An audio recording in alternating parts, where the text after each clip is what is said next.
ठंड में अमीर और गरीब की रजाई। अरे भैया, ये कैसी कैसी रजाइयाँ दिखा रहे हो? थोड़ी अच्छी और मुलायम रजाई दिखाइए। मैडम जी ये देखिए, ये हमारे यहाँ की सबसे अच्छी रजाइयाँ हैं। हाँ, ये वाली काफी अच्छी है। एक काम करो, ये 5 रजाइयाँ दे दीजिए। मम्मी मम्मी, आप ये इतनी सारी रजाइयाँ क्यों ले रही हो? हमारे पास तो ऑलरेडी रजाई है ना। रोहन बेटा, ठंड का मौसम शुरू हो गया है, इसलिए मैं इतनी सारी रजाइयाँ ले रही हूँ, ताकि जब एक रजाई को ओढ़कर हम लोग बोर हो जाएं, तो हम न्यू रजाई ओढ़ लें। निमी की बात सुन निमी के घर में काम कर रही नौकरानी शालू सोचती है, ये अमीर लोगों की भी जिंदगी कितनी अच्छी होती है। इनके पास इतनी सारी रजाई होती हैं और एक हम गरीब हैं जो फटी पुरानी इकलौती रजाई में न जाने कितनी सर्दियों का मौसम गुजार लेते हैं। शालू मन ही मन अपनी गरीबी के बारे में सोचती है और सारे काम खत्म कर अपने घर जाती है, जहाँ वो देखती है कि उसके दोनों बच्चे ठंड में कपकपाते हुए रो रहे हैं। क्या हुआ बच्चों, तुम रो क्यों रहे हो?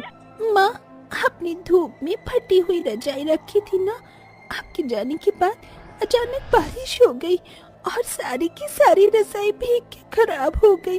अब हम लोग क्या ओढ़ेंगे? हे भगवान, ये तो सारी अत्याचार हम गरीबों पर ही क्यों करती हो? ठंड में ये फटी हुई रजाई ही हमारा इकलौता सहारा थी। अब मेरे बच्चों का क्या होगा? इनके पास तो गर्म कपड़े भी नहीं है। शालू, भगवान को कोसने से क्या होगा? इन सब का कारण तो मैं हूँ। अगर मैं ठीक होता तो आज तुम्हें और बच्चों को इतना दुख दर्द नहीं देखना पड़ता। शालू का पति अमर का आधा शरीर पैरालाइज होता है, जिसके चलते वो कुछ काम नहीं कर सकता था, जिसकी वजह से शालू को ही नौकरानी का काम करके अपने घर का गुजारा चलाना पड़ता था। बच्चों, तुम यहीं बैठो, मैं कहीं न कहीं से कुछ इंतजाम करती हूँ।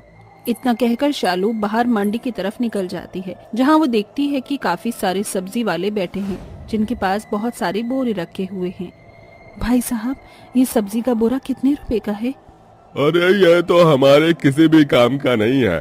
अगर आपको इसकी जरूरत है तो आप इसे ले सकती हैं। शालू सब्जी वाले से बोरे ले आती है और उन्हें आपस में सिलकर उनकी एक चादर बना देती है और अपने बच्चों और पति को उड़ा देती है। माँ, ये तो बहुत चुभ रहा है। हाँ बच्चों, लेकिन अब इस सर्दी से बचने का यही हमारे पास इकलौता सहारा है। ऐसे ही दिन गुजरते हैं और दिन गुजरने के साथ साथ ठंडी का मौसम भी बढ़ता रहता है। अरे ओ महारानी, अभी तक तेरे कपड़े धुले क्या? मालकिन, पानी बहुत ज्यादा ठंडा है। ठंडे पानी में काम करने की वजह से मेरे हाथ पूरी तरह सूज गए हैं। क्या मैं थोड़ा गर्म पानी कर लूं? ओहो, अब इस नौकरानी को कपड़े धोने के लिए गर्म पानी चाहिए। गीजर का जो बिल आएगा उसे कौन भरेगा? तेरा बाप। चुपचाप से ठंडे पानी में कपड़े धो। अगर ज्यादा चपर चपर की ना तो इस महीने की तनख्वाह तुझे अगले महीने दूंगी। अपनी मालकिन की बात सुन शालू डर जाती है और बेचारी शालू को अपने सूजे हुए हाथों के साथ ही ठंडे पानी में काम करना पड़ता है। जिसके बाद शालू जैसे ही अपने घर पहुंचती है तो देखती है कि उसके पति अमर की हालत बहुत ज्यादा खराब है। हे भगवान, अब मैं क्या करूं? इनका बदन तो बिल्कुल आग की तरह तप रहा है। इन्हें मैं अकेले छोड़कर कैसे जाऊंगी? और अगर काम पर नहीं गई तो मालकिन मेरी 2 दिन की तनख्वाह काट लेंगी। माँ, आप फिक्र मत करो, आपकी जगह मैं काम पर चली जाऊंगी। लेकिन बेटा, तू अभी बहुत छोटी है, तो काम कैसे करेगी? कोई बात नहीं माँ, मैं सब कर लूंगी। आपको देख देख कर मैं सब सीख गई हूँ। जिसके बाद अगले दिन कोमल अपनी माँ की जगह काम पर जाती है। एक इन नौकरों के बहाने खत्म नहीं होते हैं। तुझे पता है ना घर के क्या क्या काम होते हैं? अगर कोई भी चीज टूटी फूटी तो मुझसे बुरा कोई नहीं होगा। आप फिक्र मत करिए, माँ ने मुझे सब कुछ बता दिया है, आपका कुछ भी नुकसान नहीं होगा। इतना कहकर 6 साल की कोमल घर के सारी काम करने लगती है। तभी कोमल देखती है, प्रिया, ये वाली रजाई कितनी ज्यादा गर्म है ना। अब से मैं यही रजाई ओढ़ूंगा। इस रजाई में ये मूंगफली, गजक और लड्डू खाने में कितना ज्यादा मजा आ रहा है ना। हाँ भैया, और आपको पता है इस बार मम्मी मुझे क्रिसमस पर नए कपड़े भी दिलवाएंगी। अपनी उम्र के रोहन और प्रिया को देखकर कोमल का भी मन गजक, मूंगफली और लड्डू खाने का मन करता है और वो रोहन प्रिया के पास जाती है। सुनो, मुझे भी मूंगफली और लड्डू खाने को दो ना, मैंने सुबह से कुछ भी नहीं खाया है। छी, तुम कितनी गंदी हो, दूर जाओ। और तुम्हारी हिम्मत कैसी हुई हमारी रजाई को छूने की? क्या हुआ रोहन बेटा? माँ देखो ना, से हमारे खाने की चीज मांग रही है और हमारी रजाई को भी छू रही है। तेरी इतनी हिम्मत कि तूने मेरे बच्चों की रजाई को छुआ? चल भाग यहाँ से, आई बड़ी मेरे बच्चों का खाने वाली। निम्मी और उसके बच्चों की बात सुनकर कोमल रोती हुई वहाँ से चली जाती है और घर आकर सारी बातें अपनी माँ को बताती है। माँ, मुझे भी नए कपड़े चाहिए और रजाई भी, ये बोरा बहुत चुभता है। बच्चों, मैं तुम्हारी हालत समझ सकती हूँ बच्चों, लेकिन तुम्हारी माँ के पास इतने पैसे नहीं है कि वो तुम्हें क्रिसमस पर नए कपड़े दिला सके। अपनी माँ को माफ कर देना मेरे बच्चों। इतना कहकर शालू अपने दोनों बच्चों को गले से लगा लेती है। बढ़ती ठंड की वजह से निम्मी और उसके बच्चों की तबीयत बहुत ज्यादा ही खराब हो जाती है, जिसके चलते वो सभी लोग बिस्तर पर पड़ जाते हैं। अच्छू, अच्छू। मालकिन, आप सभी लोग तो बहुत बीमार पड़ गए हैं। हमारे गांव में जब भी कोई बीमार पड़ता था तो हम उसे काढ़ा बनाकर पिलाते थे। मैं आप लोगों के लिए वो काढ़ा बनाकर लाती हूँ, उसे पीकर आप लोग जल्द से जल्द ठीक हो जाओगे। डॉक्टर की दी हुई महंगी दवाइयाँ से तो हम ठीक नहीं हुए, और तुझ गवार गरीब की दिए हुए काढ़े से हम लोग ठीक हो जाएंगे। मालकिन, एक बार आप काढ़ा पीकर तो देखिए, देखना आप लोग 2 दिनों के अंदर ही बिल्कुल ठीक हो जाओगे। शालू देसी तरीके से काढ़ा बनाती है और अपनी मालकिन और उसके बच्चों को पिलाती है, और जब तक वो सब ठीक नहीं हो जाते उनकी दिन रात सेवा करती है। मैंने शालू के साथ कितना गलत बर्ताव किया, लेकिन इसके बावजूद भी आज वो मेरा और मेरे बच्चों का कितना ख्याल रख रही है। हम लोग दिन भर हीटर के सामने गर्म कपड़े पहने और रजाई के अंदर बैठे रहते हैं, तब भी हम लोग बीमार पड़ गए, और बेचारी शालू के शरीर पर तो एक भी गर्म कपड़ा नहीं है। मुझे तो अपने किए पर पछतावा हो रहा है। वैसे ये शालू गई कहाँ? आज तो उसकी सैलरी देनी थी और आज ही जल्दी घर चली गई। कल क्रिसमस है, एक काम करती हूँ, शालू और उसके बच्चों के लिए कुछ सामान ले लेती हूँ और उसकी सैलरी देने उसके घर चली जाती हूँ। वो और उसका परिवार वाले खुश हो जाएंगे।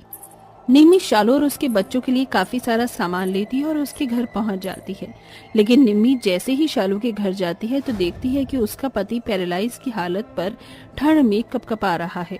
शालू के दोनों बच्चे बोरा ओढ़े एक कोने में बैठे हैं और बेचारी शालू खांसते हुए चूल्हे पर खाना बना रही है। शालू, मालकिन, आप यहाँ क्या कर रही हैं? तुम्हारे परिवार वालों की ऐसी हालत है, तुम्हारा पति ठंड में कांप रहा है, तुम्हारे बच्चों ने बोरे ओढ़ रखे हैं, तुम इतनी ठंड में गरीबी में कैसे रह रही हो? ये तो हम गरीबों की किस्मत में लिखा है। खैर छोड़िए, आप यहाँ बैठिए, मैं आपके लिए चाय बना कर लाती हूँ।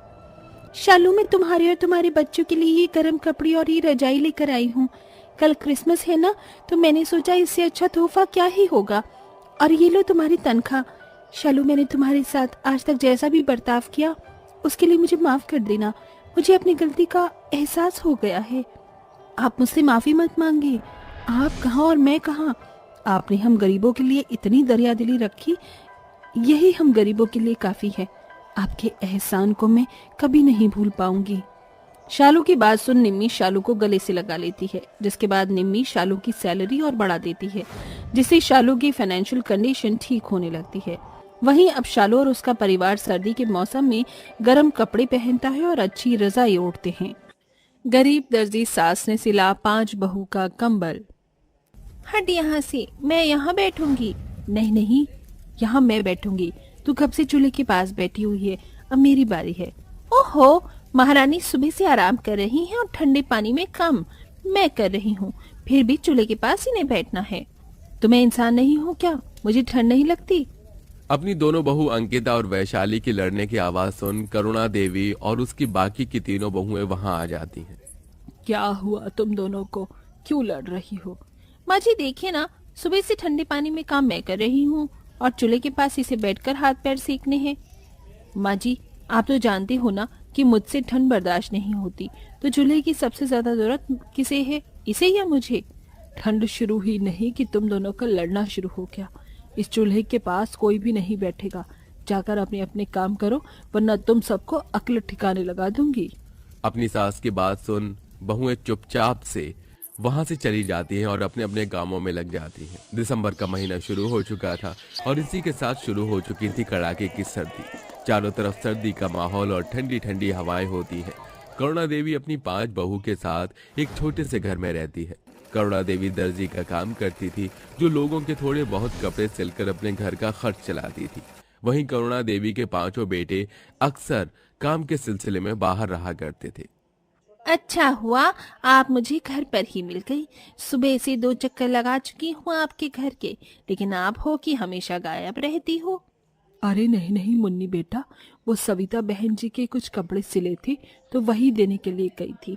तू बता तेरा आना कैसे हुआ यहाँ? काकी ये देखिए ना, कल दोनों बच्चों ने खेल खेल में कंबल को बीच में से फाड़ दिया था। आप इसे जल्दी से सीकर दे दीजिए, वरना दोनों बिना कंबल के घर में उधम मचा देंगे। ठीक है, मैं अभी थोड़ी देर में कंबल सिलकर तेरे घर भिजवा देती हूँ। करुणा देवी अपनी छोटी सी सिलाई मशीन पर उसे फटे हुए कंबल को सिल ही रही होती है कि तभी उसे फिर से अपनी बहुओं की लड़ने की आवाज आती है, जिसे वो सुन भागी भागी अपनी बहुओं के पास जाती है और देखती है कि शॉल तो मैं ही ओढ़ूंगी। ऐसे किसी शॉल को ओढ़ने की बारी अब मेरी है। नहीं, इसे ओढ़ने की बारी मेरी है।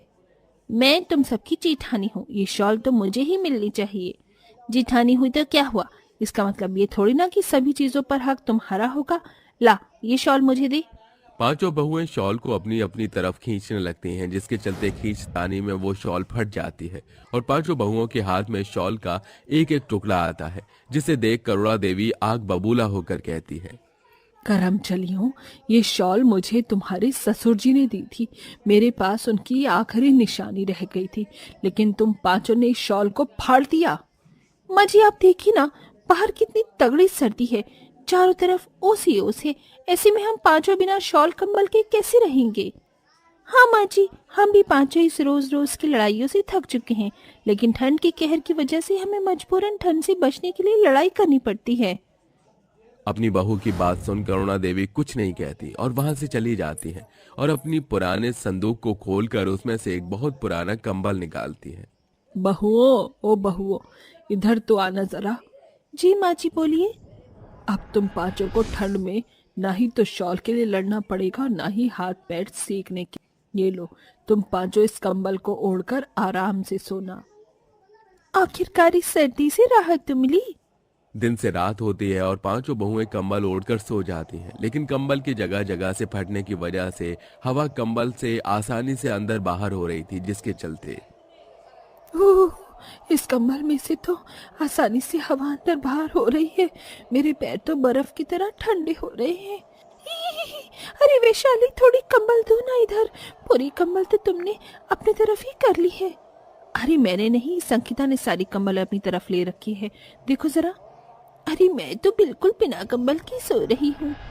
रात में भी तुम लोगों को चैन नहीं है, इतनी मुश्किल से नींद लगी थी। क्या हुआ तुम लोगों को?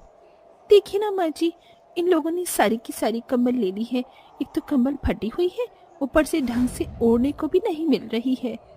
कंबल हमने नहीं बल्कि संगीता ने ले ली है। और नहीं तो क्या करूं, एक तो इतना छोटा कंबल ऊपर से फटा हुआ है, ऐसे में हम लोग कैसे सोएंगे? करुणा देवी अपनी बहुओं की बातों को सुनकर कुछ नहीं कहती और सुबह होते ही उस पुरानी फटी कंबल को लेकर सिलने लगती है।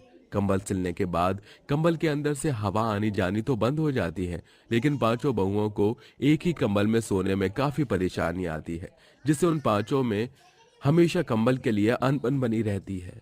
रात में तो पूरा का पूरा कंबल लेकर सो जाती है, ऊपर से दिन में भी इसके हाथों से कंबल नहीं छूटती। अगर इतना ही कंबल ओढ़ने का शौक है ना, तो अपनी मायके से मंगवा ले। एक तो एक कंबल है, ऊपर से तुम चारों के साथ इसे बांटना पड़ता है।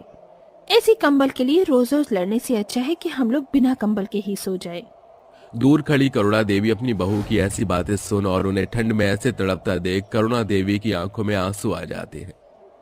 अब चाहे कुछ भी हो जाए, मैं अपनी बहुओं को उनके लिए अलग अलग कंबल दूंगी, ताकि जिससे मेरी 5 बहुएं इस ठंड भरे मौसम में चैन की नींद सो सके और इस सर्दी से बच सके। इतना कहकर करुणा देवी अपनी सिलाई मशीन पर बैठ जाती है और दिन रात लोगों के कपड़े, कंबल, चादर सिलती रहती है। माँ जी, आप सुबह से सिलाई कर रही हैं। देखिए 4 बज चुके हैं और आपने अभी तक कुछ खाया भी नहीं है। ठंड में इतनी देर बैठकर काम करेंगी तो आपकी कमर में दर्द शुरू हो जाएगा। नहीं बहू, मुझे कुछ नहीं होगा। जाओ तुम लोग आराम कर लो। सुबह से ठंडे पानी में काम करके थक गई होंगी ना, तुम्हें ठंड भी लग रही होगी। अपनी सास को दिन रात ठंड में कप कपाते हुए सिलाई करता देख पांचों बहुओं को कुछ समझ नहीं आता। इसी के साथ अपनी सास की ऐसी हालत देख पांचों बहुओं को काफी बुरा भी लगता है, लेकिन वो कुछ नहीं कर पाती। ऐसे ही समय गुजरता है और एक दिन सुबह सुबह माँ जी कहाँ चली गई? 11 बज गए हैं, अभी तक माँ जी आई ही नहीं। हमारी रोज रोज की खिटपिट और लड़ाई की वजह से माँ जी परेशान होकर घर छोड़कर तो नहीं चली गई। ऐसा नहीं हो सकता, माँ जी हमें ऐसे छोड़कर नहीं जा सकती। लगता है वो कहीं बाहर गई होंगी, अभी आती ही होंगी। सुबह से शाम हो जाती है, लेकिन करुणा देवी अभी तक घर नहीं आती, जिसके चलते पांचों बहुएं अपनी सास की फिक्र में डूबी रहती हैं। मुझे तो माँ जी की फिक्र हो रही है। एक तो सर्दी का मौसम है, अंधेरा भी जल्दी से हो जाता है, ऊपर से ये सर्दी। माँ जी के पास तो कोई गर्म कपड़े भी नहीं है। माँ जी हमें सच में छोड़कर चली गई। हम लोग पागलों की तरह रोज कंबल के लिए लड़ते थे, परेशान होकर चली गई। मैं अपनी बहुओं को छोड़कर कहाँ जाऊंगी? माँ जी आप कहाँ थी? आप हमें ऐसे बिना बताए कहाँ चली गई थी? मैं तुम पांचों के लिए कुछ लाने के लिए गई थी। ये देखो। इसमें क्या है माँ जी? खुद ही खोल कर देख लो, पता चल जाएगा। करुणा देवी की पांचों बहुएं जैसे ही उसके लाए हुए थैलों को खोलकर देखती हैं तो देखती ही हैरान रह जाती हैं। इसके अंदर तो कंबल है, वो भी एक नहीं 5-5। हाँ बहू, इस सर्दी के मौसम में मैं रोज रोज तुम पांचों को ठंड में तड़पता देखती थी। तुम पांचों को ऐसे देख मेरा कलेजा मानो फट जाता था, इसलिए मैंने तुम पांचों के लिए ये कंबल खरीदा। इसका मतलब आप जो दिन रात ठंड में बैठकर कपड़े सिला करती थी, वो सब हमारे कंबलों के लिए था। माँ जी हमें माफ कर दीजिए, हम लोगों की वजह से आपको ठंड में दिन रात मेहनत करनी पड़ी।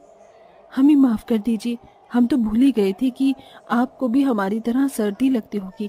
इस सब के बावजूद भी आपने हम सब के लिए मेहनत की। अपनी पांचों बहुओं की आंखों में आंसू देख करुणा देवी कहती है, ऐसे रो मत, ये सब मैंने तुम्हारे लिए ही तो किया है। अब देखो, अब तुम सबको बिल्कुल भी ठंड नहीं लगेगी और तुम सब आराम से सर्दी के मौसम में रहोगे। पांचों बहुएं अपनी सास के गले लग जाती हैं, जिसके बाद अब पांचों बहुएं अपनी अपनी कंबल में आराम से सर्दी के मौसम में सोती हैं और पांचों बहुओं के बीच का मनमुटाव भी खत्म हो